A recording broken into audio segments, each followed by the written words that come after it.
So I just watched this clip about another British factory closing, this time the kilns of Denby Pottery.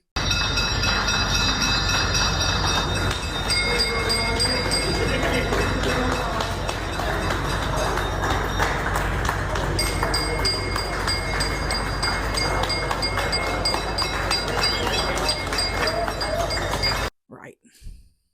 Yep. Cool. There goes another one. And another one gone, and another one gone, another one burned to death, yeah! 2 centuries those potteries have been there in the area. 200 years. It survived wars, recessions, and 2 of Britain's longest reigning monarchs. But not the cost of modern Britain. But at this point, it's not even just shocking now, is it? It's becoming so normal. Another factory closes, another end of an era, everyone nods politely, and we just seem to move on. This is fine. Why does this feel like we're losing something, but no one's actually talking about what it is we're really losing? It's always framed as, yes, sad, but this is inevitable, this is progress, and this is the future. Lovely. Very elegant way of sidestepping the issues. And isn't it ironic? But progress towards what? What? Bro, what are you talking about, man? Because we will have full-blown existential crises in this country about what it means to be British. We will debate identity in this country like it's an Olympic sport. What does it mean to be British? Who gets to be British? Is British inclusive enough? Is it too inclusive? Is it not inclusive enough? The second you bring up the actual things that built this country, silence.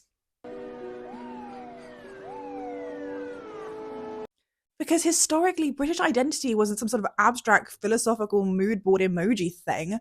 It was very simple. We made things, we built things, we created things, we defined eras. You had entire towns whose personalities were basically, we do this one thing here and we do it properly.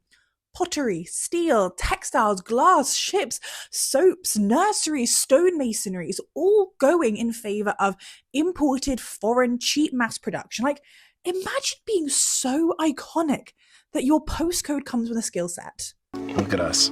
Hey, look at us. Look at us. Huh? Who would have thought? Not me.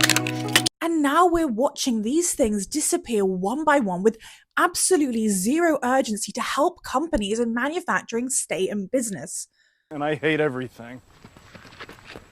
And I'm sorry, but when did we decide that that wasn't major cultural loss?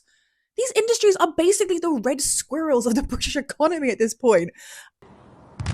Are we the baddies? And the government knows how to protect things when they decide that it matters. They just don't like the trade-offs. Because saving one thing usually means not saving something else, and that's not exactly great for Britain's global open for everyone brand. Because if you ask many people what British culture is now, you'll get values, diversity, tea, sarcasm, and queuing. You will not get, we make things here. I don't know her. We've gone from a country that does things to a country that just discusses itself, which is very meta of us, a nation of philosophers. This is all happening at the same time that we're being told that this is some sort of progress. Like just this week, we're celebrating a soap factory being turned into an AI data centre. But for centuries, Warrington was at the forefront of Britain's soap-making industry. And until a few years ago, a Unilever factory was its epicentre. Generations of local people worked there. Families built their lives around it. And for over 130 years, the smell of soap from that factory was a familiar part of daily life. But then it closed. And for many people in the town, that factory became a symbol of a community left behind. But today I'm pleased to tell you that story is changing, because that factory is being transformed into a new AI data centre. One of those things smells like soap and steam and actual human life, And the other is a silent grey box full of computers that no one will ever see. And we're calling that an upgrade. Thinking I could Florals for spring. Groundbreaking. I didn't realise we all collectively decided we don't need soap anymore. Imagination. Is this genuinely meant to make us feel better? Like, don't worry, babe, we've replaced your tangible, physical, generational craft with servers. Oh, perfect. I love that for us. I can't wait to pass that down to my children. Darling, this is where your great-grandfather hosted cloud storage.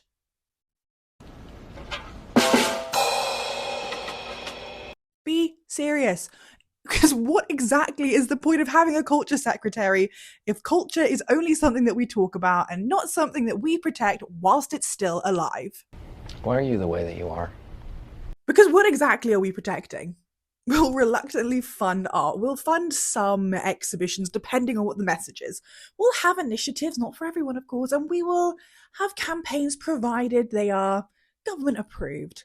But the actual jobs associated with living, breathing, slightly dusty, smells like soap and fire pits of the British culture, the bits that people actually made things and built communities and passed something down, were just like, market forces, off you go.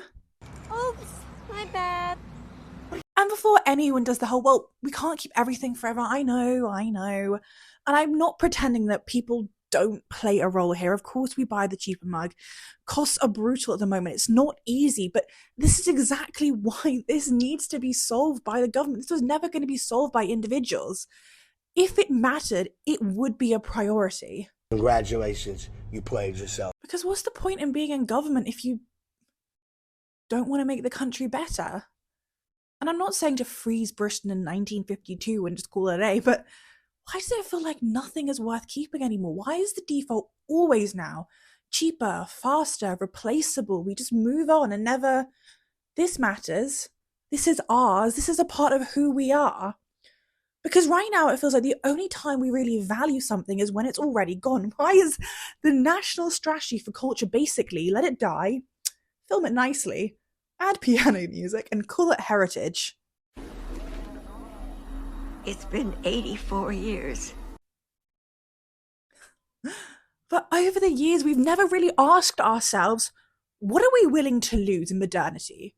Are we happy to lose these industries, these skills, these regional identities? Are we fine with entire towns going from this is what we do to this is what we used to do? Because if the answer is yes, fine. Just don't dress it up as progress.